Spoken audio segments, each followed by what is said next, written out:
3, 6, 9, 12, on vous l'a annoncé, 3 ans, 6 ans, 9 ans, 12 ans. On ne va pas seulement parler de ça parce qu'il faut quand même replacer ces balises pour apprendre à servir des écrans et apprendre à s'en passer dans le vaste changement de culture que nous sommes en train de vivre. C'est très important de comprendre que nos enfants ne sont pas du tout tels que nous étions nous quand nous avions leur âge et que d'ailleurs leurs enfants seront également très différents de ce qu'ils sont aujourd'hui au même âge. Donc, qu'est-ce qui est bouleversé aujourd'hui? Beaucoup de choses. Vous savez, entre chercheurs, on s'amuse des fois en disant, mais cherchons plutôt qu'est-ce qui n'est pas bouleversé. Voilà, donc, tout est bouleversé. Mais enfin, je vais vous dire quelques mots de 4 grands domaines. La relation au savoir, la relation aux apprentissages, la relation à la construction d'identité et la relation à la sociabilité. Pourquoi je vais vous dire ça? Parce que le grand problème que nous avons aujourd'hui, que nous aurons encore plus demain, c'est que l'accélération technologique est tellement rapide et les nouvelles générations ont tellement de comportements que nous avons de la peine à comprendre, que nous sommes parfois tentés de penser que les jeunes vont mal parce qu'ils sont trop différents de ce que nous avons été. Or, on s'aperçoit que la plupart des jeunes vont bien, mais en effet, ils sont relativement incompréhensibles si on garde nos repères de notre propre adolescence ou de notre propre préadolescence. Donc, pour ne pas courir le risque de prendre pour du mal-être et de la pathologie quelque chose qui est simplement une adaptation à la technologie, eh bien, c'est important de commencer par préciser à la louche quelques grands domaines qui changent. Alors, je vous ai dit bouleversement dans la relation au savoir. Alors, c'est le modèle Wikipédia. C'est la possibilité pour chacun d'en savoir plus que son chef désigné. On peut trouver parfois que les jeunes sont un peu arrogants, voilà.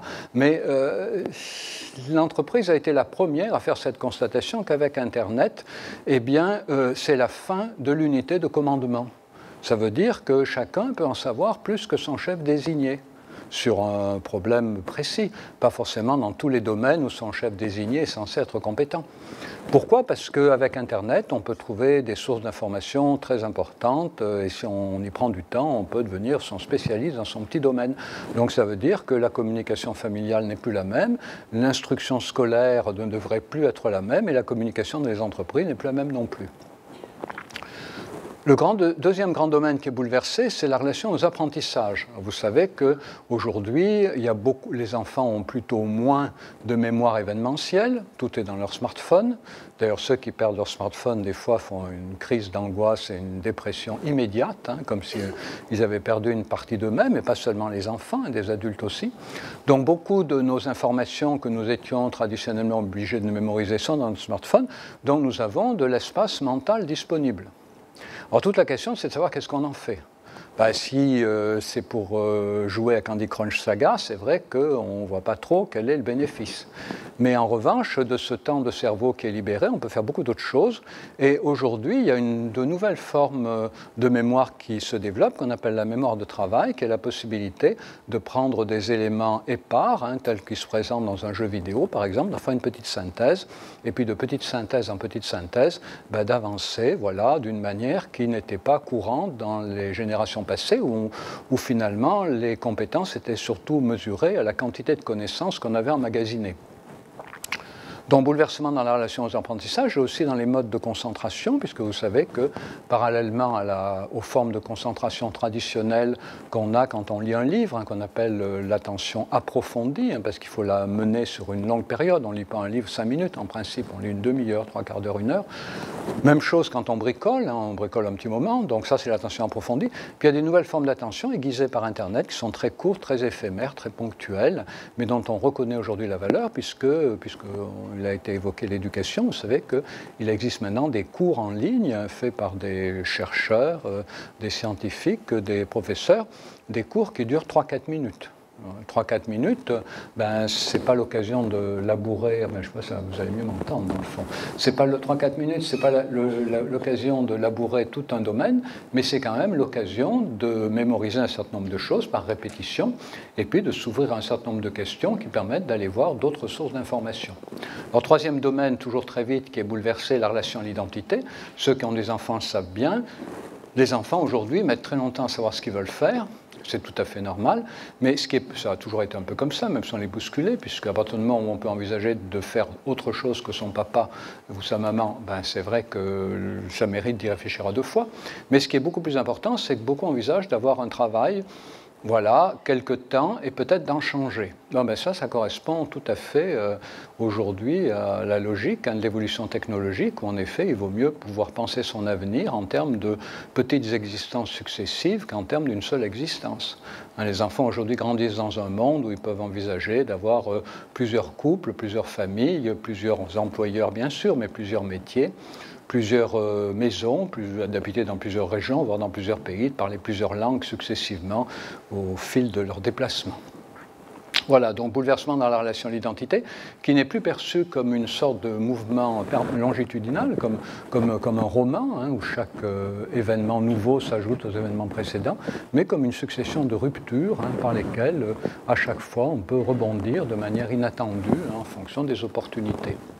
Voilà, puis quatrième domaine où les choses sont beaucoup modifiées aussi, c'est la sociabilité, puisque dans l'ancien monde, la sociabilité se construisait par proximité physique. Ceux qui vivaient côte à côte avaient plus de relations entre eux que ceux qui vivaient loin les uns des autres. Donc on était en général... on avait en général des relations plus fortes avec les membres de sa famille, étroites ou élargies, ses voisins de palier, ses voisins de quartier, etc. Vous savez qu'aujourd'hui c'est fini et que les solidarités, enfin pas les solidarités, les relations se construisent beaucoup plus par centre d'intérêt partagé, et parfois les solidarités d'ailleurs.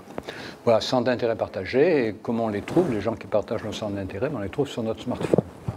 Alors là, on aborde tout de suite des choses qui intéressent les familles, puisque ça veut dire que si en tant que parent ou grand-parent, vous arrivez à intéresser vos enfants à ce qui vous intéresse, eh bien c'est tant mieux. Vous partagez avec eux le goût de la pêche à la ligne, des échecs, de la grande musique classique, ou de Johnny Hallyday, puisqu'après tout c'était la génération des seniors aujourd'hui. Mais si vous n'arrivez pas à faire partager vos centres d'intérêt à vos enfants, ben vous êtes quasiment obligé, si vous voulez garder une relation avec eux, de vous intéresser à ce qui les intéresse, c'est-à-dire les jeux vidéo, les séries télé américaines, les réseaux sociaux. Alors, je ne dis pas qu'on ne peut pas vivre sans ça, on vit très bien sans ça. Mais si on a des enfants, ce n'est pas possible de ne pas s'y intéresser parce que vos enfants vont avoir l'impression que vous vous éloignez d'eux. Je vous dis ça, ça vous paraît sans doute paradoxal, parce que beaucoup d'entre vous ont sans doute l'impression que leurs enfants s'éloignent d'eux. Mes enfants s'éloignent de moi. Ils jouent à des jeux vidéo, ils regardent des séries télé, ils s'éloignent de moi. Ben non, ils sont dans leur culture. C'est vous qui restez en arrière si vous ne vous y intéressez pas. Il faut bien comprendre qu'aujourd'hui, les jeux vidéo, les séries télé, ce n'est pas la culture jeune. C'est la culture. C'est la culture d'aujourd'hui et ça sera la culture de demain. Rappelez-vous de Johnny Hallyday, il y a toute une génération qu'on a appelée yéyé, j'en fais partie, puis nos parents nous disaient « ça vous passera ». Vous verrez, ça vous passera, vous découvrirez les vraies valeurs, vous laisserez tomber cette musique de merde. Alors on accepte que vous vous y intéressiez parce que vous êtes adolescent, c'est la crise, et puis après vous laisserez tomber de vous-même. Vous avez bien vu qu'à l'enterrement de Johnny Hallyday, il y avait beaucoup de gens qui n'avaient jamais laissé tomber le yéyé. Donc aujourd'hui c'est exactement pareil, le jeu... World of Warcraft, qui a été découvert il y a 15 ans par les ados, de 15 ans, il est aujourd'hui joué en majorité par des gens de 30-35 ans. Et Fortnite sera sans doute joué dans 15 ans par des gens qui auront 30 ans, ou même 20 ans, enfin 25 s'ils ont commencé à 10. Voilà, donc ça c'est la première chose que je voulais vous dire, c'est que nous avons une responsabilité pour éduquer nos enfants, d'abord de leur montrer que nous ne méprisons pas leur centre d'intérêt, sinon ils nous échapperont plus que jamais, et d'autre part, de les accompagner dans la découverte et la compréhension et la prise de recul par rapport à leur centre d'intérêt. Voilà, et donc comme ça on rebondit tout de suite sur 36912, puisque dans 36912 il y a un certain nombre de repères, et l'un de ces repères c'est l'accompagnement. Il y a 3 repères dans 36912. J'avais proposé ces repères, certains d'entre vous s'en souviennent peut-être, à une époque où la France était menacée de perdre ce qu'on appelait son triple A. Aujourd'hui, on n'en est plus là, elle l'a bien perdu, le fameux triple A, l'excellence financière, économique.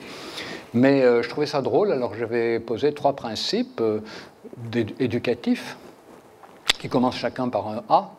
L'accompagnement, évidemment, accompagner nos enfants dans ce qui les intéresse. Ça suppose d'abord de nous y intéresser.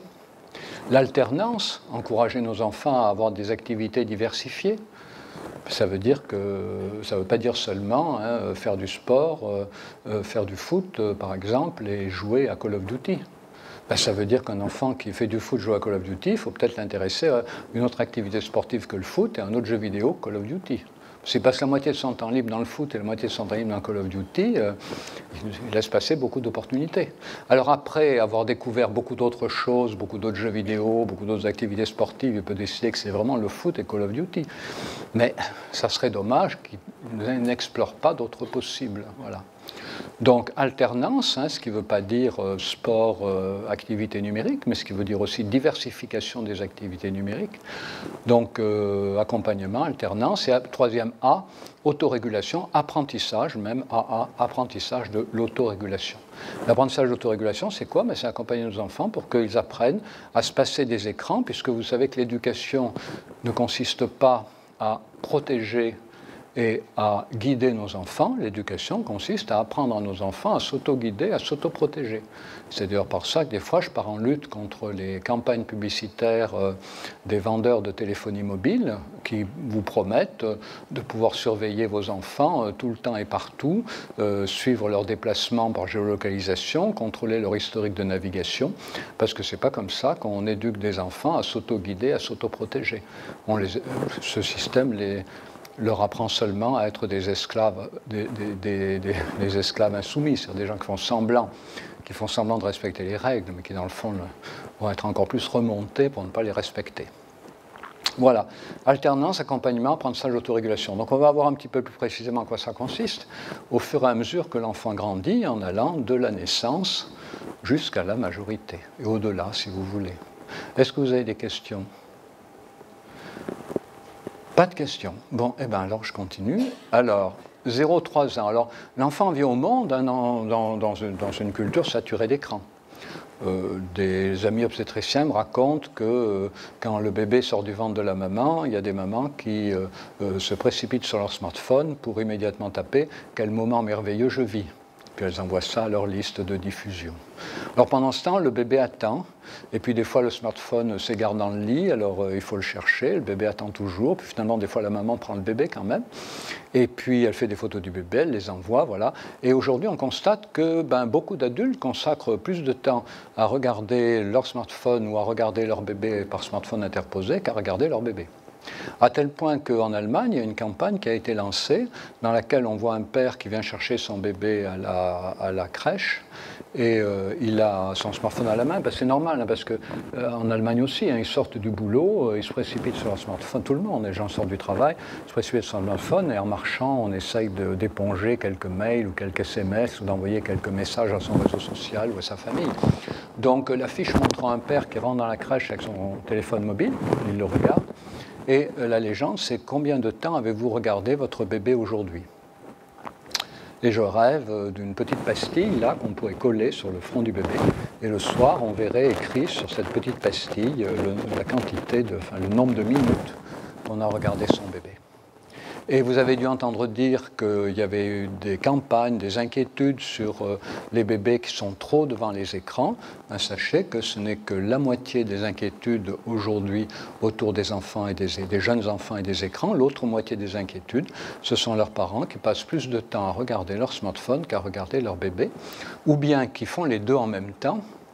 Et il a été montré qu'un adulte qui regarde son smartphone quand il est avec son bébé a des phrases beaucoup plus courtes, ce qui n'est pas bon pour le bébé qui va avoir plus de difficultés pour apprendre à parler. L'adulte qui utilise son smartphone parallèlement aux soins à son bébé a des phrases plus courtes et a des mimiques beaucoup plus pauvres. Il a également été montré en autodéclaratif que 52% des parents reconnaissent utiliser leur smartphone en s'occupant de leur jeune enfant. Donc autodéclaratif, ça veut dire qu'ils l'ont dit spontanément, donc ça veut dire que probablement il y en a un peu plus, parce que ceux qui l'utilisent peu ont dû avoir tendance à sous-estimer le fait de l'utiliser. Voilà. Donc aujourd'hui, beaucoup d'inquiétudes sur cette tranche d'âge, à la fois à cause du temps que certains tout petits passent devant les écrans, mais tout autant à cause du temps d'interrelation avec un adulte dont ils sont privés, parce que leur adulte de référence a plus d'attention pour son écran que pour son jeune enfant.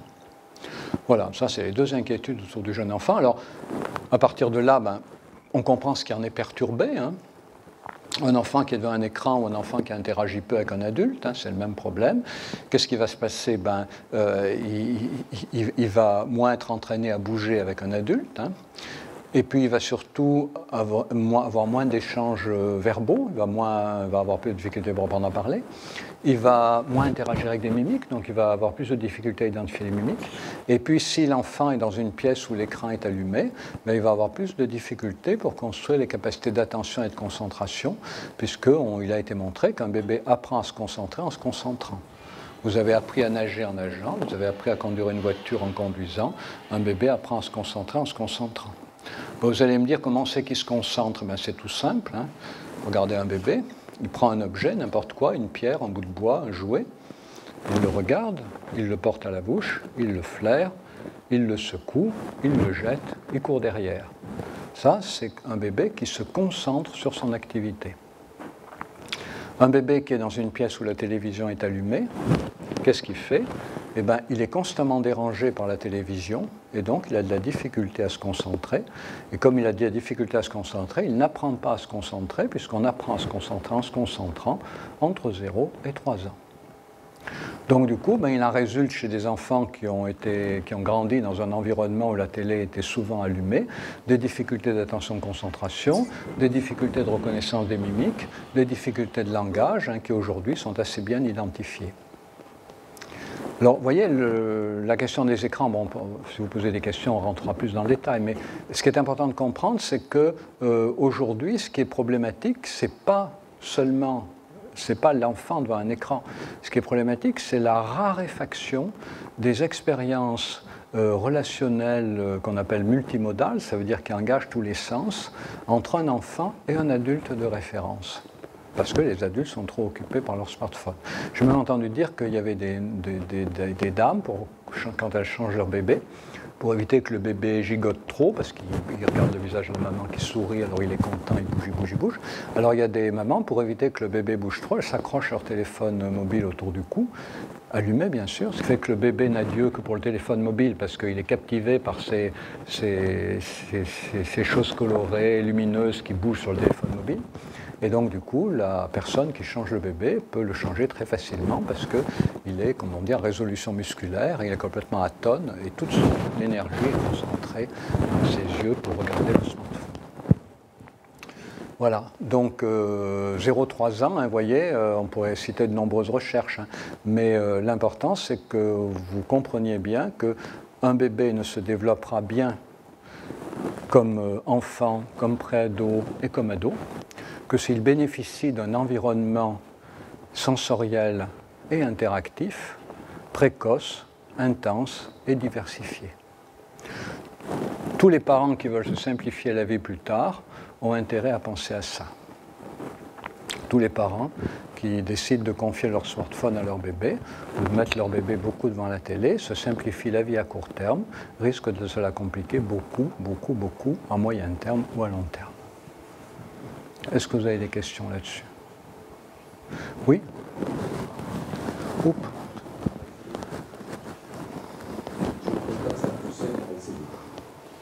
Je ne peux pas m'approcher parce que je suis prisonnier du fil.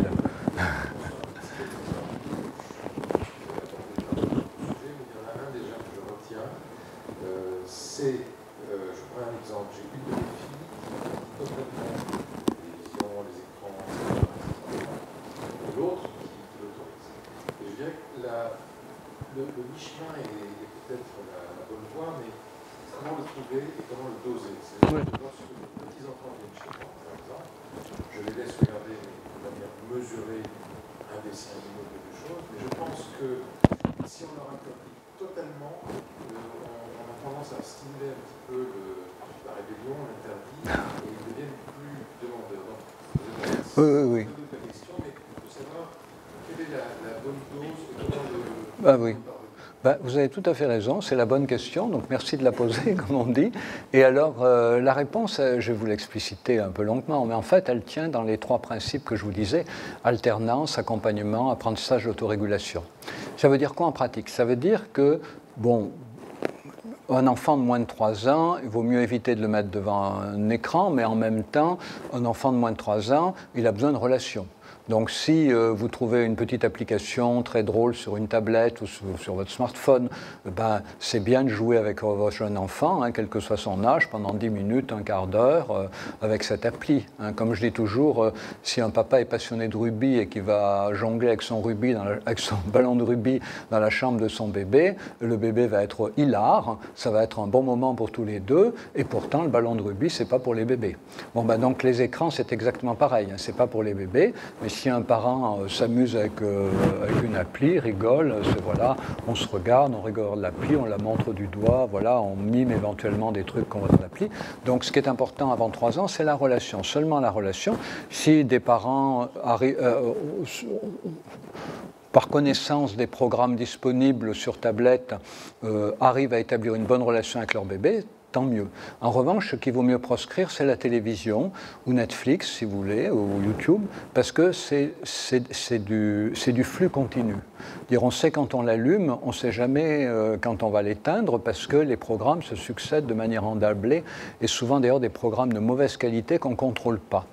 Donc il vaut mieux acheter une petite DVD-othèque, 2-3 DVD qu'on choisit avec l'enfant, hein, puisque si en plus il regarde des programmes ailleurs ou chez des copains ou à l'école, à les pauses méridiennes, il a des petits héros dans la tête où ses copains lui en parlent, voilà, petit ours brun, la petite souris, voilà.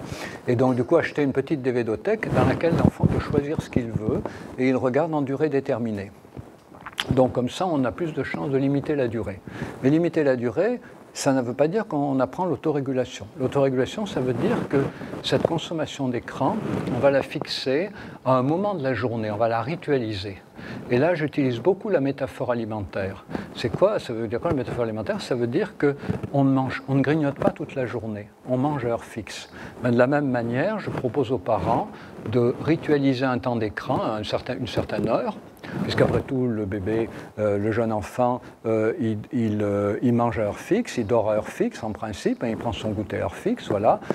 Et bien de la même manière, on fixe un temps d'écran à heure fixe tous les jours. Et donc l'enfant, comme ça, apprend, il apprend qu'il se couche à telle heure, parce qu'on lui dit, alors il le mémorise, il ne comprend pas les heures, mais il mémorise quand même l'heure, et il sait que son temps d'écran, c'est de telle heure à telle heure. Il n'a pas encore bien compris les heures, mais ça l'encourage à mieux comprendre.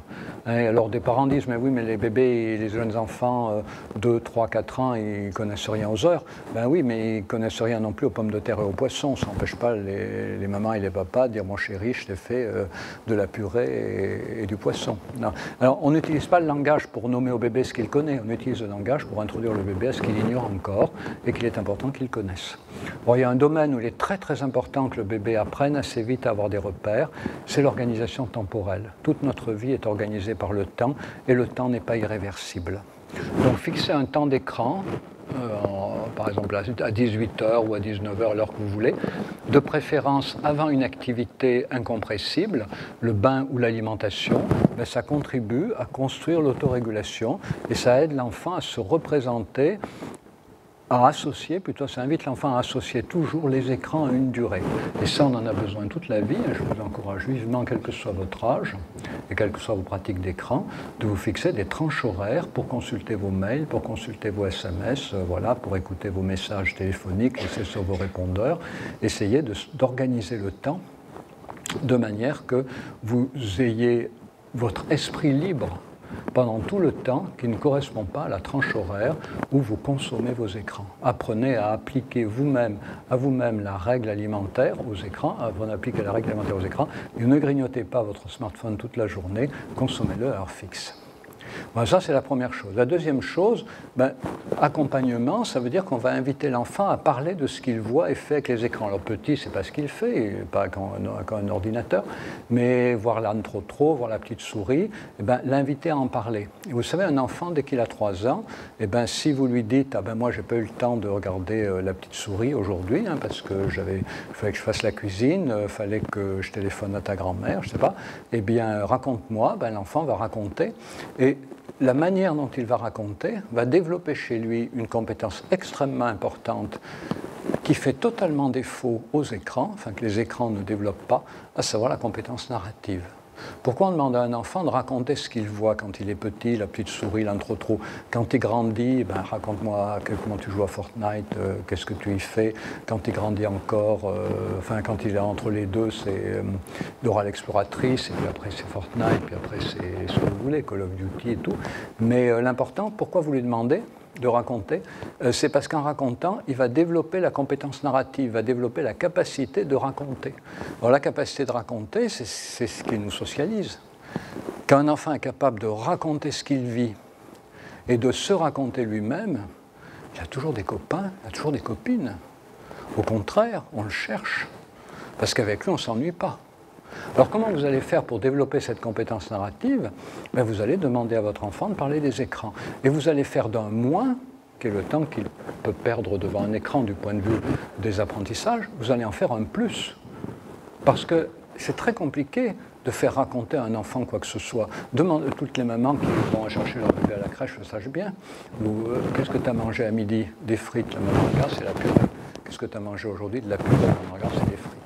Pourquoi? Parce qu'un enfant intériorise très vite le fait que les parents ne parlent pas de ce qu'ils font dans leur vie professionnelle, eh bien l'enfant ne parlera pas de ce qu'il fait dans sa vie scolaire. Et c'est très bien. Alors, pourquoi les images échappent à cette règle? Pour une raison simple, c'est que les images mobilisent des émotions très fortes, beaucoup plus que la purée et les frites, et donc du coup, ces émotions très fortes donnent envie d'en parler. Et énormément d'enfants souffrent de ne trouver personne à qui raconter les images qu'ils voient. Et le problème, c'est qu'en ne les racontant pas, ils ne font pas que ne pas les raconter. Ils ne développent pas la compétence narrative. Donc le deuxième conseil que je vous donne, après avoir structuré un temps d'écran dans la journée, deuxième conseil, c'est d'inviter l'enfant tous les jours, de préférence pendant le repas du soir, pris sans télé, ni téléphone mobile, ni tablette, voilà. Tous les soirs, donc, parler avec l'enfant un petit peu, ça va prendre 5 minutes, 10 minutes, bon voilà, et de ce qu'il a vu sur les écrans, puisque souvent ils en voient un petit peu tous les jours, donc tous les jours il y a un peu quelque chose à raconter. Voilà. Alors après, il y a d'autres manières, hein, mais bon, sur le 2, 3, 4 ans, déjà, si on fait ça, c'est vachement bien. Il y a d'autres questions? Oui.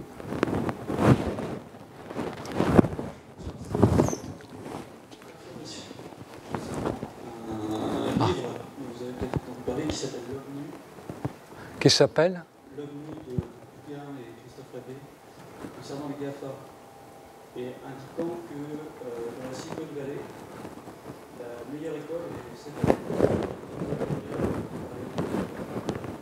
communiquer interdit aux enfants d'avoir accès aux écrans jusqu'à l'âge de 13 ans. Oui.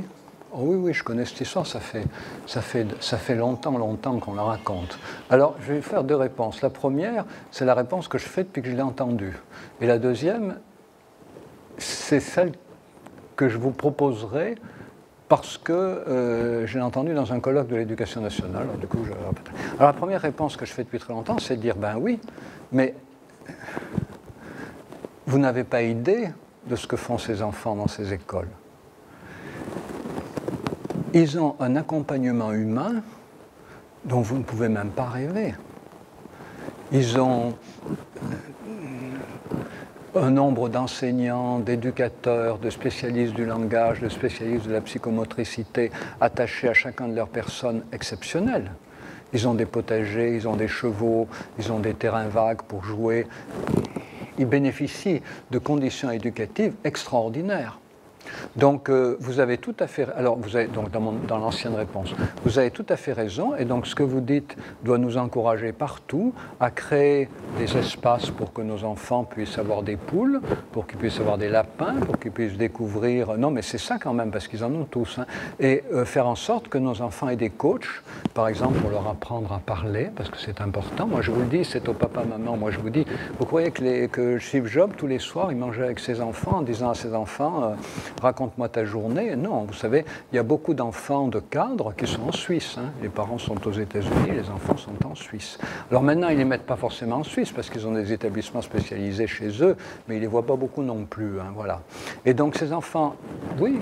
Alors, premier type de réponse, il faudrait qu'on arrive à faire la même chose de manière démocratique. C'est-à-dire qu'on ait 3, 4, 5 fois plus d'enseignants, 3, 4, 5 fois plus d'éducateurs, qu'on ait beaucoup plus de salles, qu'on ait beaucoup plus de terrains de jeu, qu'on ait des chevaux pour qu'ils puissent, ceux qui ont envie de faire du cheval, puissent faire du cheval, qu'on ait ce qu'ils ont.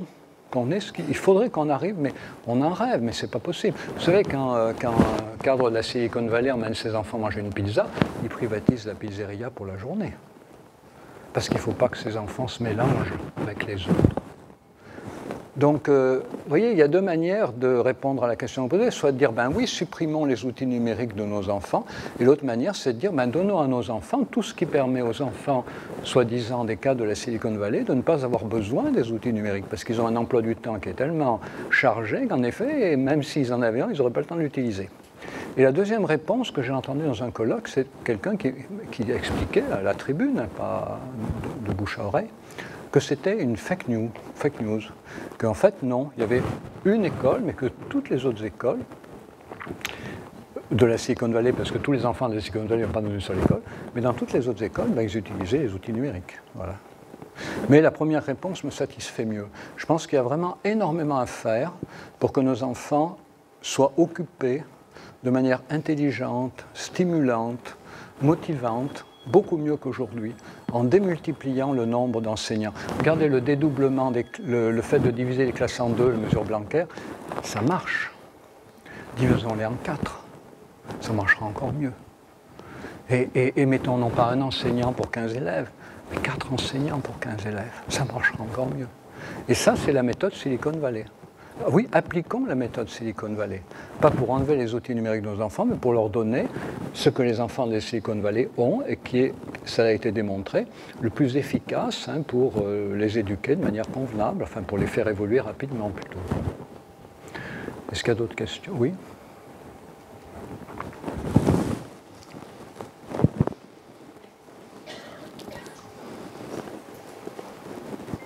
Alors, d'ailleurs, je vais encore dire quelque chose. Donc, au début, quand on a lancé les balises 3, 6, 9, 12, oui, j'ai encore un petit bout de réponse. Quand on a lancé les balises 3, 6, 9, 12, au début, quand j'ai lancé en 2008, 3, c'était pas de télé avant 3 ans. À l'époque, il y avait que la télé.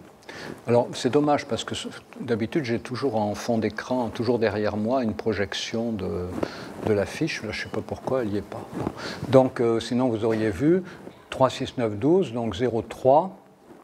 Dans l'ancien temps, en 2008, c'était pas de télé avant 3 ans, c'était le seul écran. Puis maintenant, c'est jouer, parler, éteignez la télé. Parce que, à mon avis, il faut d'abord commencer à jouer. Il ne faut pas arrêter la télé. Les gens qui arrêtent la télé, il y en a plein. Qu'est-ce qu'ils font après? Ils la remettent, parce qu'ils ne savent pas quoi faire. Donc je dis beaucoup plus aux gens, jouer. Alors jouer comment? Aller dans les ludothèques. Alors là, on ne l'a pas fait, mais des fois, il y a la ludothèque du quartier qui vient exposer des jouets. Il y a plein de parents qui ne savent pas les jouets extraordinaires qui existent maintenant dans les ludothèques. Je vous invite tous à aller dans votre ludothèque de quartier. Vous verrez des trucs formidables, des jeux que vous n'avez jamais connus quand vous étiez enfant, des jeux collaboratifs qu'on peut jouer avec des enfants de 2, 3, 4 ans. C'est merveilleux, les ludothèques. Le monde des ludothèques, c'est le pays de cocagne maintenant pour tous les âges. Donc on dit maintenant jouer, parler, arrêter la télé. C'est-à-dire, procurez-vous des jeux dans les ludothèques gratuitement ou utilisez. Alors, parce que beaucoup de gens n'ont pas idée des jeux collaboratifs. Il ne faut pas jouer aux échecs, aux dames avec un tout petit. Voilà. Donc des jeux collaboratifs. Et puis parler avec lui. Et puis arrêtez la télé parce qu'elle vous emmerde. Vous ne pouvez plus vous entendre parler. Vous voyez, l'idée, c'est de commencer par jouer. C'est ça qu'il faut faire. Et jouer, encore une fois, passer par les ludothèques. Vous verrez, il y a des tas de choses formidables. Oui, madame?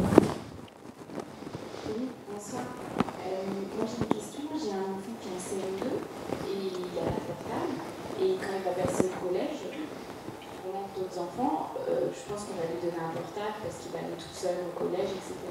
Comment, une fois qu'il aura un portable, limiter son utilisation?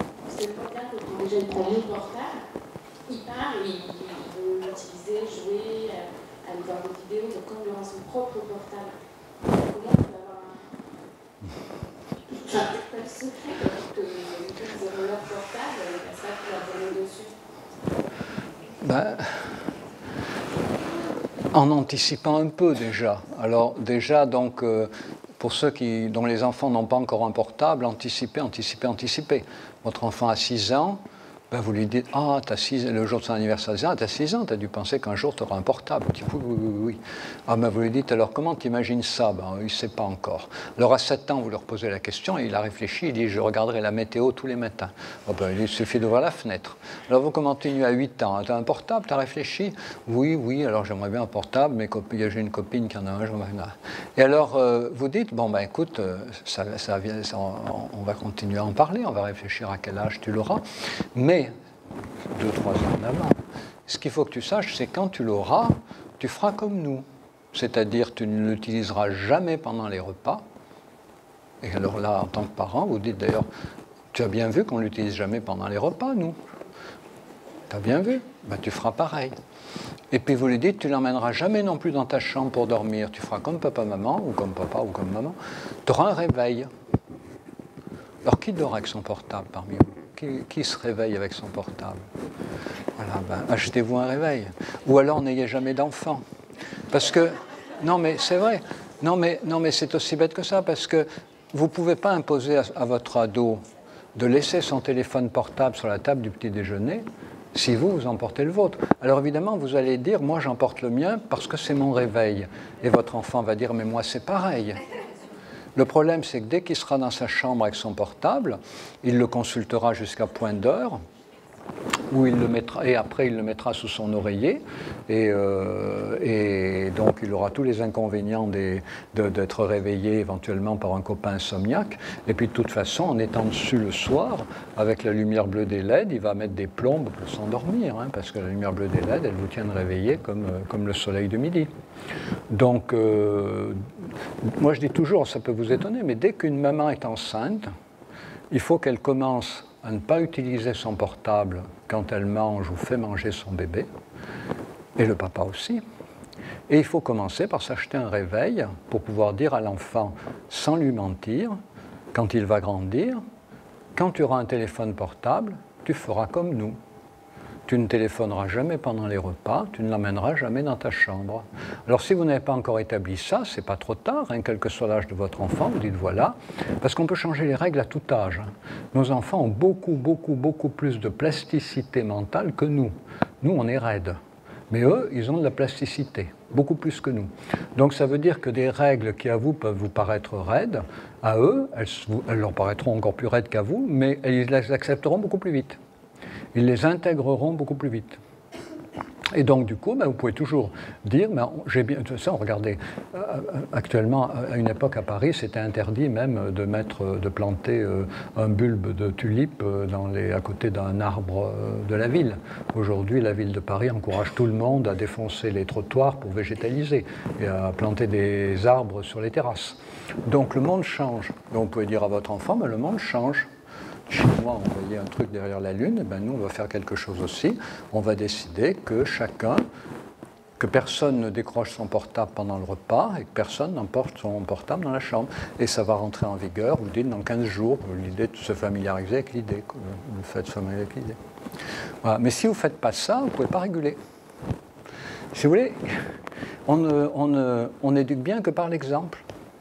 C'est comme si vous disiez comment je peux faire pour que mes enfants mangent à heure fixe. Imaginez que vous mangez toute la journée, vous mettez un saladier de ce qui vous plaît sur la table, puis vous mangez toute la journée. Puis vous dites, mais comment je pourrais faire pour que mes enfants mangent à heure fixe? Tout le monde vous répondrait, commencez par manger à heure fixe. C'est exactement pareil. Vous n'éduquez bien que par l'exemple. D'ailleurs, pour ça que vous êtes là aujourd'hui, pas vos enfants. Vos enfants, ils vous suivront, où que vous alliez, parce qu'ils sont des enfants. C'est à vous de montrer le chemin. Si vous ne montrez pas le chemin, ils ne sauront pas où aller. Ils vont s'égarer. Montrez-leur le chemin. Installez des bonnes habitudes personnelles qui deviendront des règles familiales. Voilà. Sinon, vous continuerez à vous demander comment faire. Oui ?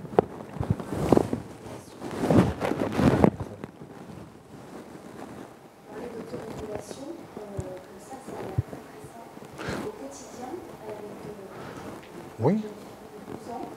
Oui. Qui a tous ces amis sur les réseaux sociaux, qui sort du collège et qui n'a pas le droit au téléphone au collège. C'est très bien, oui. Oui. Allume son téléphone. Oui. On a beau instaurer des règles, des moments où c'est quand même compliqué de lui dire tu lâches ton téléphone et tu faut établir des tranches horaires. Des tranches horaires. Eh ben, oui, s'ils négocient, ils négocieront toute leur vie. Hein. Dès qu'ils vont chercher un boulot, ils vont négocier. Donc négocier, c'est parfait. C'est très bien que vous leur appreniez à négocier, c'est très bien. Non, mais écoutez, j'ai eu 4 enfants, alors je sais quand même vrai que je sais comment les prendre. Mais ce que je sais, c'est qu'en tout cas, il faut que les règles peuvent être changées à tout âge. Nous, on a déconné aussi avec mon épouse, on a changé des règles en cours de route. Les règles peuvent être changées à tout âge. Les enfants ont beaucoup plus de plasticité que nous. Les enfants tiennent avant tout à avoir une bonne relation avec leurs parents. Ils ne vous le diront pas, mais c'est vital pour eux. C'est vital pour des tas de raisons compréhensibles. Vous êtes quand même leur première figure d'attachement. Même si, au cours d'adolescence, ils éprouvent le besoin de découvrir d'autres territoires pour arriver ensuite à prendre un élan suffisant pour quitter le nid. Mais il n'empêche que vous êtes leur personnage de référence, pas encore pour longtemps. Donc, on voit après les jeunes qui reviennent vers leurs parents. Voilà. Dans l'adolescence, c'est vraiment difficile parce qu'il faut quitter les parents. Pour quitter les parents, il faut se fâcher avec eux. Donc de toute façon, vous n'arriverez jamais, et je ne le souhaite à personne, vous n'arriverez jamais à établir un gentleman agreement avec un adolescent ou une adolescente. Parce que ça voudrait dire qu'il ne partira jamais de chez vous.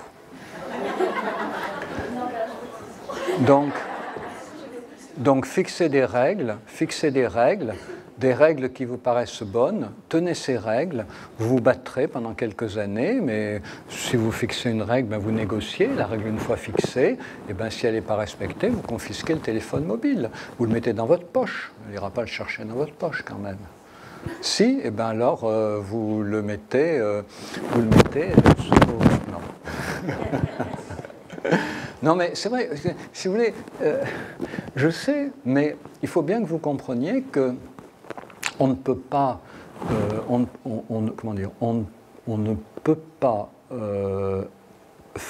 peut pas faire en sorte qu'un adolescent régule sa consommation d'écran seul, alors que les écrans sont un produit d'une attractivité phénoménale pour nous autant que pour eux. Donc la première chose à faire, c'est de pouvoir vous donner, vous, un exemple. Regarde-moi, Tiens, alors, quand vous fixez des tranches horaires et vous dites à votre enfant, regarde, moi aussi j'ai un réseau social, moi aussi je regarde des séries américaines, je les regarde de telle heure à telle heure. On s'en fout. Vous dites, tu t'en fous peut-être, mais de la même manière que je m'impose des tranches horaires, je vais t'imposer des tranches horaires. Mais si votre enfant vous voit comme ça, à tout moment, regarder votre téléphone mobile, vous ne pourrez jamais imposer des tranches horaires à votre enfant. C'est-à-dire que ça, moi je ne connais pas l'intimité des vies familiales de chacun, mais ce que je peux vous dire, c'est que votre enfant est à l'affût de la moindre faille dans votre système éducatif pour la dénoncer. Et cette faille, c'est un désaccord entre ce que vous dites et ce que vous faites. Qu'est-ce qu'on aime chez un homme politique? C'est qu'il dit ce qu'il fait, il fait ce qu'il dit. Qu'est-ce que les enfants aiment chez un parent? Il fait ce qu'il dit ce qu'il fait. On ne sortirait pas. Vous ne pouvez absolument pas vouloir que vos enfants régulent leur consommation d'écran si vous ne vous imposez pas à eux comme un adulte qui régule de manière raisonnable sa propre consommation d'écran.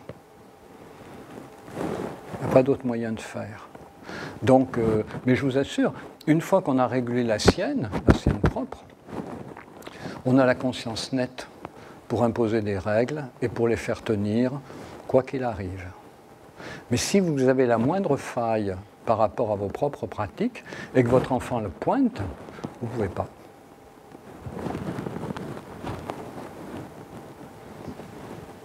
Et une autre question ?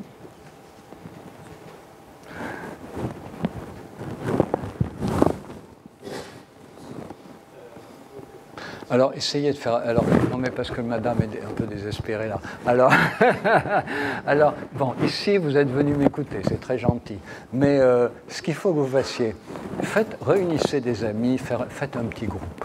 Discutez entre vous, bénéficiez des conseils d'autres dames ou d'autres messieurs qui essayent de trouver des manières de gérer les écrans. Je vous assure, il y a des familles où on y arrive. Et...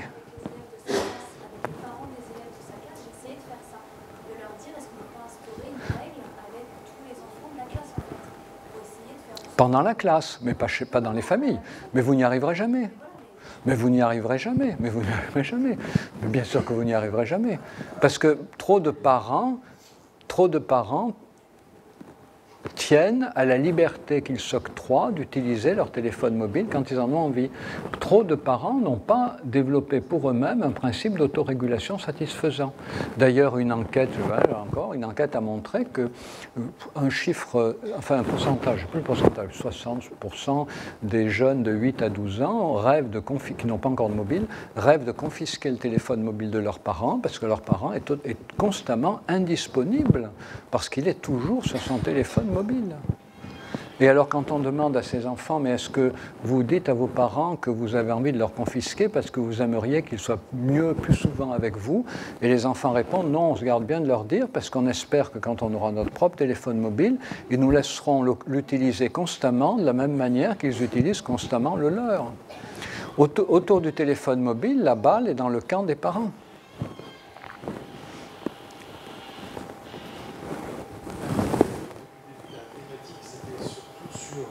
Comment faire pour s'en sortir avec la consommation trop importante des enfants, et la conclusion c'est peut-être que le problème est d'abord à résoudre.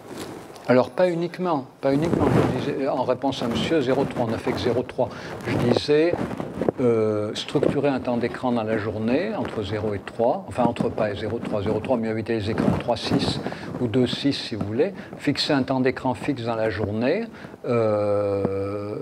ritualiser ce moment et inviter l'enfant à parler de ce qu'il voit sur les écrans. C'est de faire découvrir à l'enfant que tout écran doit toujours être associé à une durée. L'idéal, c'est de jamais ouvrir un écran sans savoir combien de temps on va y passer. N'allez pas sur Netflix sans vous donner une limite. N'allez pas regarder un épisode de votre feuilleton favori en ne vous imposant pas de n'en voir qu'un ou deux ou trois, parce que vous risquez d'en voir 6. Le patron de Netflix il dit que son principal ennemi, c'est le sommeil des usagers, parce que si les usagers ne pouvaient pas dormir, ils resteraient sur Netflix toute la nuit. Effectivement, c'est fait pour y rester la nuit. Donc, l'idée, c'est que l'enfant commence toujours à associer les écrans à une durée, et puis le fait qu'il intériorise l'idée qu'il y a un temps pour profiter des écrans, il y a un temps pour en parler. Voilà. Alors après, quand l'enfant va grandir, eh bien, on va poser des règles un peu plus précises, hein, mais déjà, si on fait ça avec un jeune enfant, et même à tout âge, c'est bien. Alors, oui, vous dites, on arrive à l'idée que c'est aux parents de tout faire. Non, les parents, ils ont tout intérêt à réguler leur consommation d'écran pour eux-mêmes. Pour eux-mêmes. Parce qu'il ne faut pas croire que le cerveau d'un enfant et le cerveau d'un parent, il fonctionne différemment. Notre cerveau, il a besoin de temps pour assimiler les expériences. Et plus les expériences sont rapprochées et intenses, plus il a besoin de temps pour les assimiler. Ce temps, c'est le temps du sommeil, ce qui fait que quand vous avez une journée qui est très très très remplie, il est préférable de dormir plus longtemps. Voilà. Et donc du coup, chez un enfant aussi, ce qui est important, c'est qu'il ait des périodes de repos mental. C'est-à-dire des moments où il ne fait rien. Quand on ne fait rien, on ne s'ennuie pas. Hein. Ce n'est pas de l'ennui, hein. C'est seulement le fait de vagabonder dans sa tête jusqu'à ce que notre imagination se fixe sur un truc qui nous fait plaisir et on reste un petit moment dessus. On a besoin de ces moments-là, ces moments de respiration dans lesquels on apprend, dans lesquels on mémorise des morceaux d'expérience intenses ou enfin importantes pour nous qu'on a vécues.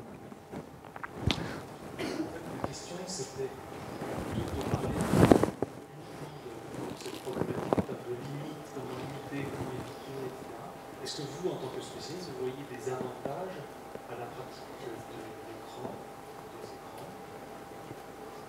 pour les enfants?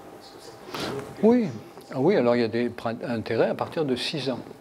Il n'y a pas de logiciel créatif avant 6 ans. Par contre, avant 6 ans, vous pouvez utiliser les écrans de manière très positive, ne serait-ce qu'en invitant l'enfant à les raconter.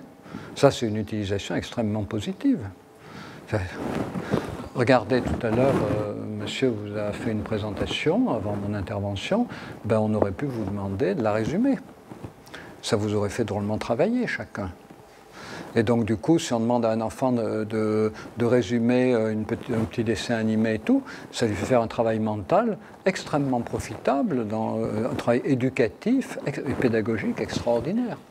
Donc, demander à un enfant de raconter Petit ours brun, l'âne trop, la petite taupe, qu'il a vu pendant 10 minutes, un quart d'heure, 20 minutes, c'est extrêmement positif, bien sûr. Et après, quand il grandit, donc à partir de 6 ans, il y a des logiciels qui sont plutôt bien.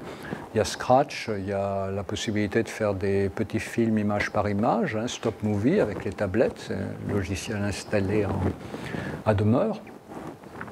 Mais installé pas à demeure, installé à l'achat, hein, c'est installé par défaut. Ah, et donc, voilà, donc il y a des choses intéressantes à faire. Avant 6 ans, c'est essentiellement faire des choses avec l'enfant et l'inviter à en parler. Et après 6 ans, l'inviter à utiliser des espaces plus éducatifs. Par exemple, Minecraft est un jeu assez intéressant. Vous dites à l'enfant de vous construire un bateau, de vous construire un château, voilà, de construire une piscine. Il est très content. Hein. Donc ça, c'est accompagnement. Qui connaît Minecraft parmi vous? Les autres, il faut s'y mettre. Hein. Il vaut mieux Minecraft ou un dessin? Minecraft ou Un dessin? Minecraft ou un dessin? Ah, un dessin. Ah les deux. Les deux, c'est très bien. C'est pas du tout les mêmes compétences. Hein. C'est pas les mêmes compétences. Avec un dessin, vous développez la compétence manuelle. Et vous développez... Vous explicitez vos formes personnelles d'imagination. Mais avec Minecraft, vous pouvez découvrir, vous pouvez développer des formes d'imagination que vous n'avez pas. Il a été montré que les enfants qui jouent aux jeux vidéo ont plutôt plus d'imagination que ceux qui n'y jouent pas. Mais c'est lié aussi à la multiplicité des jeux auxquels ils jouent. Alors ça dépend de l'âge aussi. Hein. Un enfant jusqu'à 5 ans, 6 ans, le dessin pour moi c'est ce qu'il y a de mieux. Mais en même temps, dessiner, au bout d'un moment, ça peut ennuyer. Alors un peu de Minecraft, c'est bien. Mais si vous avez un enfant qui dessine sans arrêt, demandez-lui de vous raconter ce qu'il dessine. Et de la même manière que s'il fait du Minecraft beaucoup, demandez-lui ce qu'il fait avec Minecraft. Vous savez, ce qu'il faut comprendre, c'est que le dessin, comme les écrans, même bien que de manière différente, dans le dessin, il y a le travail de la main, l'habileté des doigts, etc. Mais dans les deux cas, c'est de l'imagination visuelle. Et l'être humain a besoin d'imagination visuelle. Ça enrichit beaucoup la vie, hein. On ne s'ennuie jamais quand on a de la fantasmagorie. Mais en revanche, ça ne développe pas l'intelligence et l'imagination verbale. Donc c'est très important aussi de faire raconter aux enfants. Ce que font d'ailleurs toujours les psychologues, c'est qu'un psychologue reçoit un enfant, si l'enfant fait un dessin, le psychologue lui dit « raconte-moi ton dessin ». Et si l'enfant, quand il arrive chez le psychologue, commence à parler, le psychologue lui dit « dessine-moi ». Pas la première chose forcément, mais dessine-moi ce que tu es en train de me raconter. Donc l'être humain, nous sommes à la fois des créatures visuelles et des créatures verbales. C'est les deux formes. Vous savez, on a chacun 8 formes d'intelligence, mais on en a 2 en tout cas chez chacun d'entre nous qui sont très développées, c'est le verbal et l'imagé. Donc l'imagination, on dessine, et le verbal, on raconte. C'est pour ça que la bande dessinée, les gens aiment tellement, hein, parce qu'il y a du dessin, il y a du récit. C'est pour ça que la bande dessinée, vous savez peut-être, c'est plus vendu cette année que les romans. La première année que la vente de bande dessinée dépasse la vente de romans. Parce que nous sommes dans un monde où l'imagination et l'intelligence visuelle sont arrivées à égalité avec l'imagination et l'intelligence verbale. Alors que le 19e siècle et le 20e siècle avaient écrasé l'imagination visuelle, sauf quelques artistes, pour valoriser de manière quasiment exclusive l'intelligence verbale, avec le roman. Non, le roman, maintenant, c'est la BD. Il y a d'autres questions?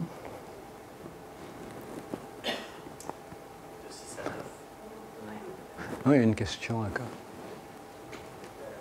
Vous n'avez pas abordé le côté de la violence des images? Oui. Oui.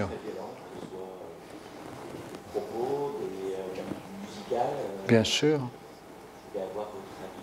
Ah oui, alors c'est terrible parce qu'il y a beaucoup... Enfin, c'est terrible et compliqué. C'est terrible parce qu'en France, nous sommes indiscutablement le pays européen, voire le pays mondial dans lequel les normes de classification du cinéma, donc pour interdire certains spectacles aux enfants, sont les plus laxistes. Énormément de films qui sont tout publics en France sont interdits au moins de 12 ans, interdits au moins de 13 ans, voire interdits au moins de 16 ans partout dans le monde, en Europe et dans le monde. L'Europe, c'est aussi des pays proches, hein. C'est l'Italie, c'est l'Espagne, c'est la Belgique, hein. C'est pas à l'autre bout du monde. Hein. On ne peut pas dire, ils ont une culture complètement différente, quand même très proche. Voilà, donc déjà, c'est un vrai problème.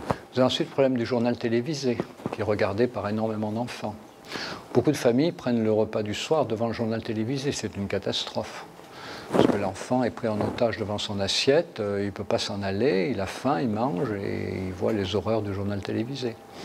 Donc il faudrait que le journal télévisé soit réservé aux enfants de plus de 9 ans, voire 12 ans. Il faudrait que les parents aient le courage de regarder les infos en streaming. Voilà. Avant, de toute façon, il y a des chaînes d'infos en continu en plus, donc ce ne serait pas vraiment compliqué. Mais en fait, beaucoup de parents regardent la télévision en mangeant parce que ça leur évite d'avoir à se parler. Mais parce qu'ils n'ont sans doute jamais découvert le plaisir de parler. Mais donc il faudrait que, je vous invite vivement à ne regarder jamais la télévision en mangeant. Hein. C'est une catastrophe pour les enfants. Il y a beaucoup de choses qui vont, même sans parler de violence, ça va trop vite, c'est bouleversant, voilà. Et puis vous avez aussi la violence des programmes pour enfants. Si vous regardez les dessins animés pour enfants, c'est de la bouillie. Hein. C'est de la bouillie pour les chats et pour les chiens à 90%. C'est hyper coloré, c'est hyper rapide, c'est incompréhensible. C'est des machines à décerveler, les films pour enfants. Alors ça fait beaucoup de choses. Puis les films en prime time à la télévision qui peuvent être aussi très violents. Et puis il ne faut pas oublier non plus les films passés parfois dans les écoles au moment de la pause méridienne. Les enfants de maternelle ont vu Le Voyage de Chihiro, qui est un dessin animé très éprouvant. Ils ont vu Princesse Mononoke, mis par la dame de cantine. Dire en France, il n'y a aucune éducation aux questions des images, ni auprès des éducateurs, ni auprès des enseignants. Les SP ignorent totalement l'éducation aux images, ni auprès des intervenants du service civique, ni auprès de personne, ni auprès des psychologues d'éducation nationale, personne. Il n'y a d'éducation aux images nulle part. Le système fuit de tous les côtés. Et donc, du coup, c'est comme ça que nos enfants, même si nous les protégeons autant que nous pouvons chez nous, un beau jour, à 5 ans, ils vont rentrer de l'école après avoir vu la première moitié de Princesse Mononoke et du Voyage de Chihiro. Pourquoi la première moitié? Parce que la pause méridienne, elle dure que 45 minutes à 1 heure, alors que le film dure 1h30. La deuxième moitié, ils ne la verront jamais. Mais leur esprit restera jamais gravé parce qu'ils ont vu dans la première moitié. Donc c'est un problème très compliqué, parce que quand on passe violence, on pense aux films hyper violents, aux jeux vidéo hyper violents. Non, c'est la partie visible de l'iceberg. Mais chacun sait bien que les films mis à la pause méridienne sont ravageurs. Ouais. Les films auxquels on emmène parfois les enfants, on sait très bien, mais il faudrait qu'il y ait une préparation avant, il faudrait qu'il y ait une discussion après, souvent ça n'a pas lieu. Et c'est compréhensible, puisque les corps professionnels qui s'occupent des enfants n'ont aucune formation à la question des écrans et des images et aux médias. Aucune formation. C'est un vrai problème. Oui. Je vais rebondir sur ce que vous disiez, une question d'enseignant. On a tous les outils pour faire de l'éducation aux médias et de l'éducation à l'image, à l'école. En revanche, on manque parfois beaucoup de temps. De programme. Est-ce que vous auriez 2, 3, 4 conseils à donner à une équipe d'enseignants? Oui. Un très simple, hein, c'est que tous les enseignants, tous les jeunes enseignants ont des pratiques d'image familiale. Ils regardent les séries américaines, il y en a qui jouent, les plus jeunes jouent aux jeux vidéo, voilà quand même. Et le problème, c'est que quand ils arrivent à l'école, ils se sentent obligés d'oublier tout ça. Et donc, ce qu'il faut, c'est intégrer ça dans la manière d'organiser les cours. C'est-à-dire qu'aujourd'hui, beaucoup d'enfants ne lisent plus. Alors, les enfants ne lisent plus. Comment est-ce qu'on fait pour développer la compétence narrative si on ne lit plus? Tourner en rond le problème, il n'y a qu'une seule réponse, c'est de développer la compétence narrative en racontant ce qu'on a vu. Et notamment en racontant les images qu'on a vues.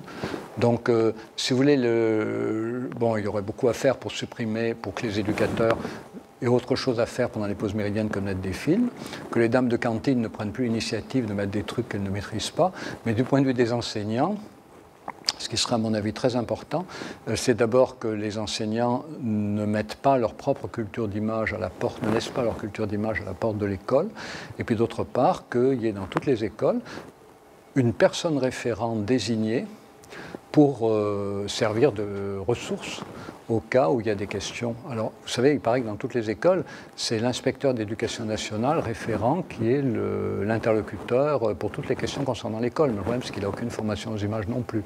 Donc, ce que je vous conseille, ce que je vous dis en tant qu'établissement scolaire, c'est d'identifier dans l'établissement 2, 3 enseignants ou 2-3 personnes, ça peut être même un cuisinier, si vous avez un cuisinier d'établissement, mais des gens qui connaissent les questions des écrans et que ces personnes soient des personnes ressources. C'est-à-dire, si quelqu'un dit Momo, eh ben, on a la personne ressource pour nous expliquer ce que c'est que Momo. Si quelqu'un dit lootbox, on a la personne ressource pour expliquer ce que c'est qu'une lootbox.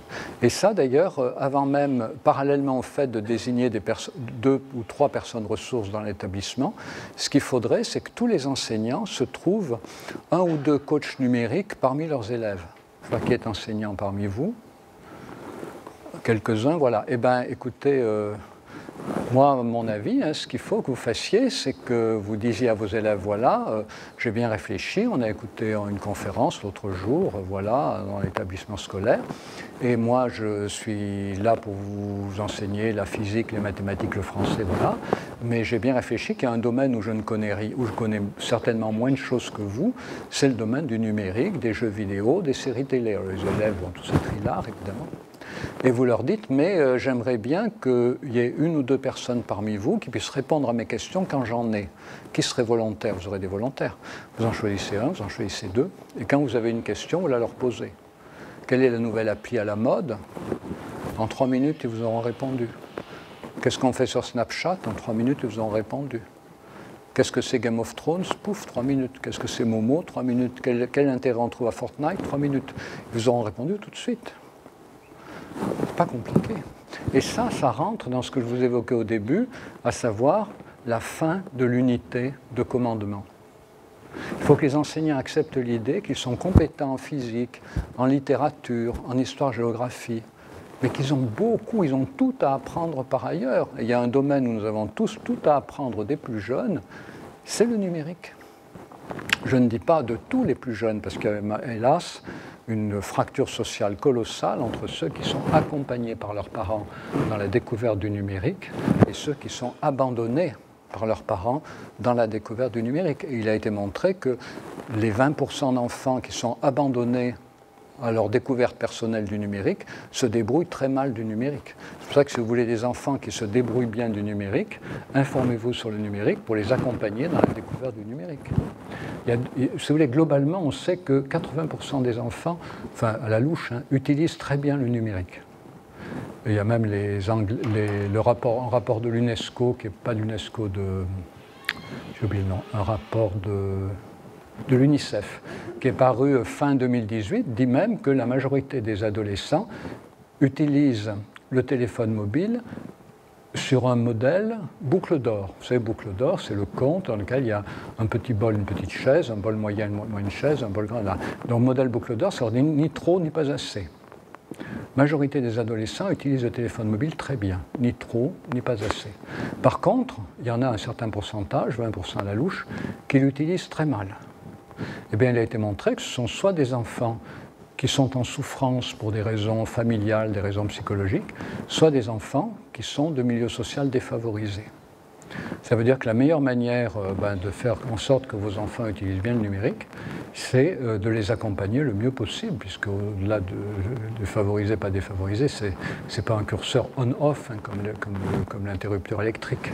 Ça veut dire que des parents de milieux défavorisés, s'ils s'intéressent au numérique, ils peuvent y accompagner leur enfant. Mais en tout cas, ce qui a été montré, c'est que les enfants de milieux favorisés, statistiquement, bénéficient d'un bien meilleur accompagnement de la part de leurs parents, et que cet accompagnement de la part de leurs parents fait qu'ils ont une bien meilleure utilisation du téléphone mobile, modèle boucle d'or. Voilà.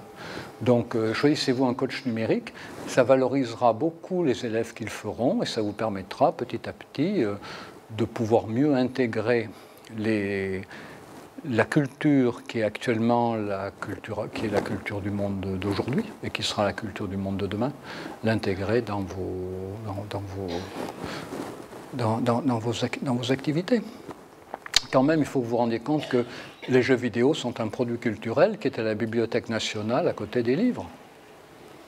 Les jeux vidéo, c'est un produit culturel à la Bibliothèque nationale de France à côté des livres. Ça veut dire que vous devriez, en toute logique, intégrer les jeux vidéo comme un élément culturel à part entière, puisque la BNF, quand même, c'est le temple du livre, mais ils ont intégré les jeux vidéo comme un produit culturel à part entière. La bande dessinée, même chose. Donc si vous n'intégrez pas ça, ben, vous risquez une fracture grave entre vos élèves et vous. Mais vous savez, ce que je vous dis, hein, c'est autant pour vous que pour eux. Hein.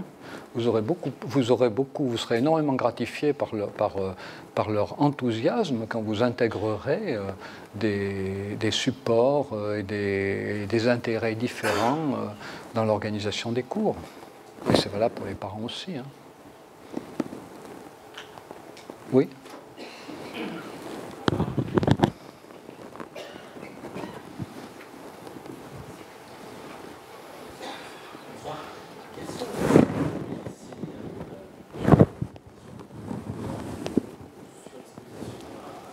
Les symptômes de surexposition. Alors les spécialistes vous diront que le principal problème des écrans, c'est le temps qu'on y passe. Et que le principal problème du temps qu'on y passe, c'est qu'on dort moins.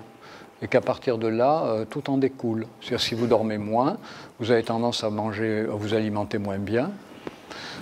Vous avez moins de possibilités d'attention, concentration. Vous pouvez être un peu plus... vous avez moins de recul par rapport aux situations. Voilà. Donc, le principal problème des écrans, c'est le manque de sommeil qui se traduit souvent par une chute des résultats scolaires. Donc, comment savoir si un enfant est trop sur les écrans par rapport à ce qu'il est? Ben, c'est la chute des résultats scolaires et la perte de sommeil. C'est comme ça que ça se mesure. Hein.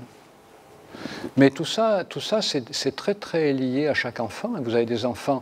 Il a été montré que les enfants qui passent le plus de temps dans les écrans, c'est soit les enfants surdoués qui s'ennuient à l'école parce qu'ils comprennent tout trop vite, soit les enfants sous-doués, enfin les enfants en grande difficulté, parce qu'ils n'arrivent pas à garder leur place à l'école, et comme ils n'arrivent pas à garder leur place à l'école, ils essayent de compenser en trouvant une place dans les espaces numériques, dans les jeux vidéo. Ils essayent de faire alliance avec d'autres enfants en difficulté pour se faire croire qu'ils ont une compétence dans les jeux vidéo, à défaut d'avoir une compétence scolaire. Mais comment est-ce qu'on diagnostique un abus d'écran? Ben, par les troubles du sommeil et la chute des résultats scolaires. Il n'y a pas d'autre...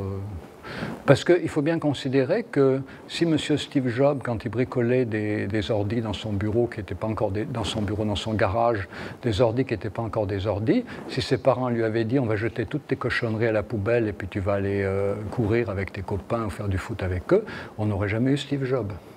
Donc ça veut dire que ce n'est pas parce qu'un enfant passe beaucoup de temps sur un écran qu'il ne va pas bien. Il faut bien distinguer ce qu'il en est de la passion, qui enrichit la vie, et ce qu'il en est de la pathologie qui appauvrit la vie.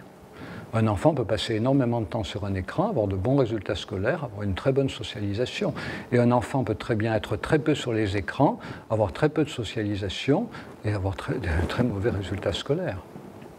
Si vous voulez, le problème, c'est que les écrans ne sont qu'un élément de la vie qui doit être rapporté à tout le reste. Mais encore une fois, le principal problème des écrans, c'est les troubles du sommeil. D'où découle un certain nombre de conséquences problématiques. Si vous arrivez à tenir bon sur le sommeil, ce qui n'est pas trop compliqué, on arrête les écrans à partir d'une certaine heure, hein, voilà. Et bien, si vous êtes bon sur le sommeil, l'enfant va peut-être... Alors moi, j'ai grandi dans une génération où on nous menait la guerre pour ne pas lire, hein, parce que dès que nos enfants étaient partis, on rallumait la lumière, on sortait un livre. Il ne faut pas oublier quand même que la génération que vous n'avez pas connue, moi, la génération que j'ai connue, hein, nos parents nous faisaient la guerre pour qu'on lise moins. Faisaient la guerre pour qu'on lise moins.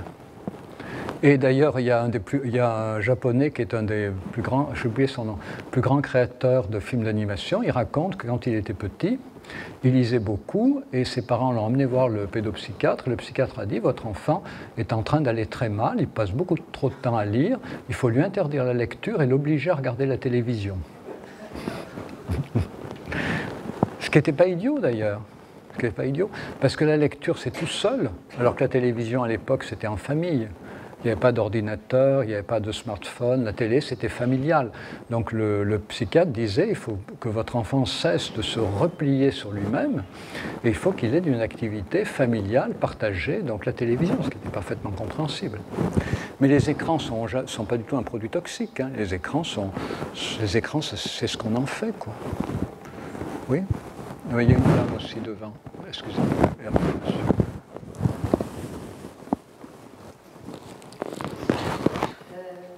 Peut-être aborder le thème plus tard pour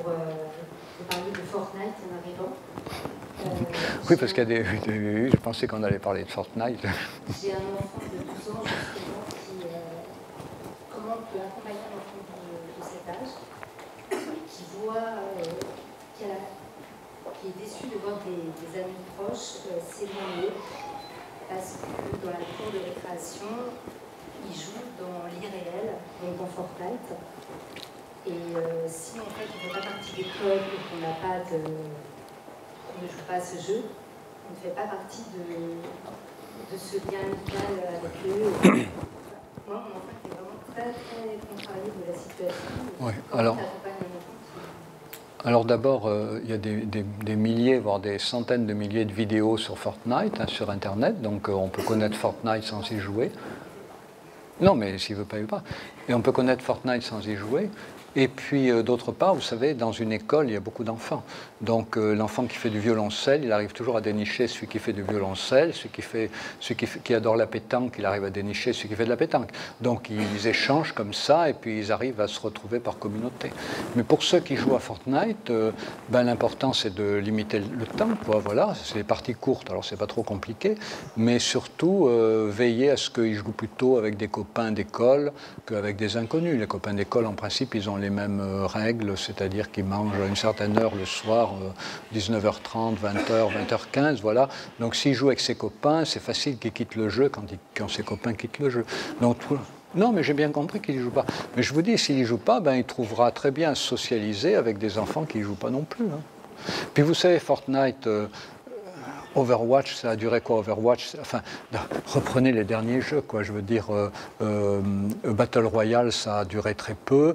Overwatch, ça a duré très peu. Fortnite, ça va durer très peu. Donc. Je peux rebondir sur Fortnite parce que ça monte. Oui, oui, oui. Encore 5 minutes. Je rebondis juste sur ce jeu qui est quand même pour moi un jeu différent où je ne sais rien, ou alors Oui. Moi, il a 1 an qu'il a une PS4, pas de téléphone portable, donc ça pour ça, mais Fortnite, ça a totalement changé. Il a joué Minecraft, il a adoré, ça a duré un temps. Il a joué un autre jeu, je crois, Battlefield, ça a duré, et là, vraiment, 1 mois, il avait oublié sa PS. Là, il n'est pas du tout. Oui, oui. Effectivement, je joue avec les copains, et moi, je m'attarde, je regarde, je comprends, j'essaye, parce que je vais passer une demi-heure, une de temps. J'essaie de comprendre le jeu pour, voilà. Quand il joue avec ses copains, très bien, mais même quand il n'a pas de potes, parfois il a encore envie d'y jouer. Heureusement, il fait plein d'activités à côté, mais franchement, c'est compliqué. Oui, oui, oui, alors on pourra en parler. Non, mais je ne veux pas vous faire un cours sur Fortnite, ça faudrait très longtemps et en plus vous trouverez plein de choses sur Internet. Mais c'est en effet un jeu qui a été mis au point en coupant-collant toutes les particularités de tous les jeux précédents qui avaient le mieux marché. Donc en fait, il a été construit par des psychologues et des neuroscientifiques des sciences cognitives. Donc en fait, il a été construit intentionnellement comme un jeu qui allait retenir, selon le mot consacré des éditeurs de jeux, qu'allait retenir les enfants qui jouent. Donc c'est un jeu qui est réputé très addictogène. Alors, ceci dit, un jeu... Oui, sauf que il a été montré, enfin, il n'a jamais été prouvé de corrélation entre le temps qu'un jeune passe à jouer, le temps qu'un adolescent passe à jouer aux jeux vidéo et le temps que l'adulte qu'il devient passe à jouer aux jeux vidéo. Alors qu'un fumeur ado devient un fumeur adulte, un buveur ado devient un buveur adulte, un joueur frénétique à l'adolescence ne devient pas statistiquement un joueur adulte frénétique. Voilà, la plupart deviennent des joueurs adultes modérés. Voilà, c'est en ce sens-là qu'il y a une différence majeure. Mais donc Fortnite a été conçu avec l'idée de retenir les joueurs. Et alors c'est un jeu très addictogène, effectivement, mais du coup, ça oblige à être très prudent sur ceux qui y jouent.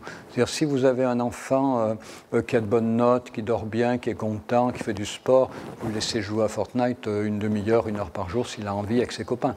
Mais si un enfant est très fragile, vous le voyez très replié sur lui, très très préoccupé s'il a connu un deuil devant les grands-parents, voilà, ou un harcèlement scolaire, il faut éviter qu'il aille sur Fortnite.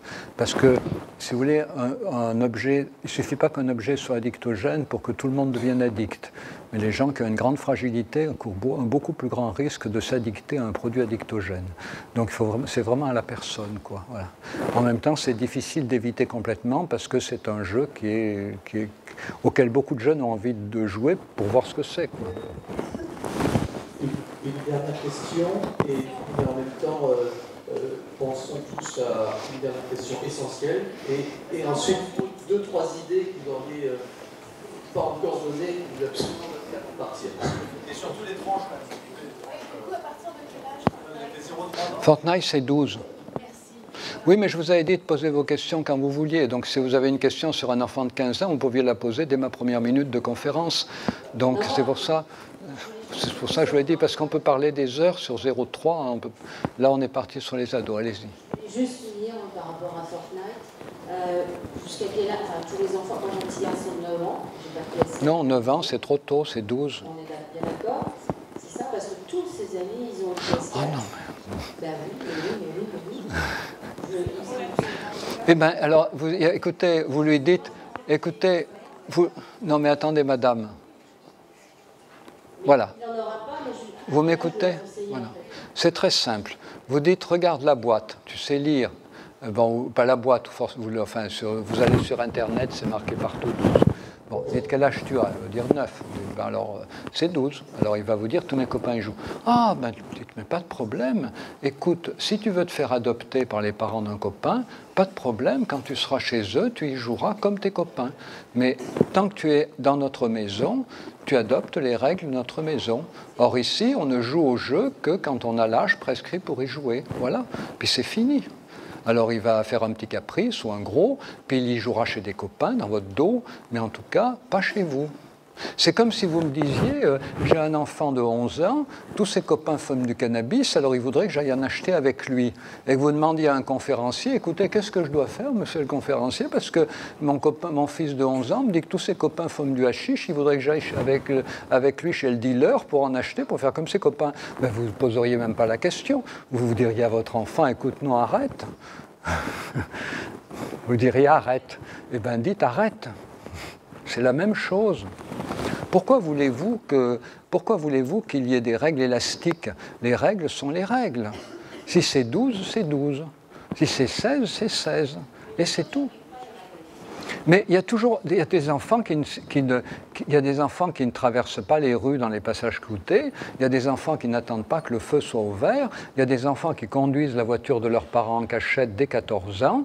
Il y a des enfants qui volent des bonbons chez le pâtissier. Bien sûr, c'est pas pour ça que votre fils va vous dire. C'est peut-être pour ça que votre fils va vous dire, moi je le fais parce que mes copains le font. C'est pas pour ça que vous allez accepter et lui dire, ok, d'accord. Si tes copains le font, bénédiction. Non, vous n'allez pas faire ça. Pourquoi voulez-vous renoncer à vos principes éducatifs? Parce que d'autres parents y renoncent. Comme dit Coluche, c'est pas parce qu'ils sont nombreux à avoir tort qu'ils ont raison.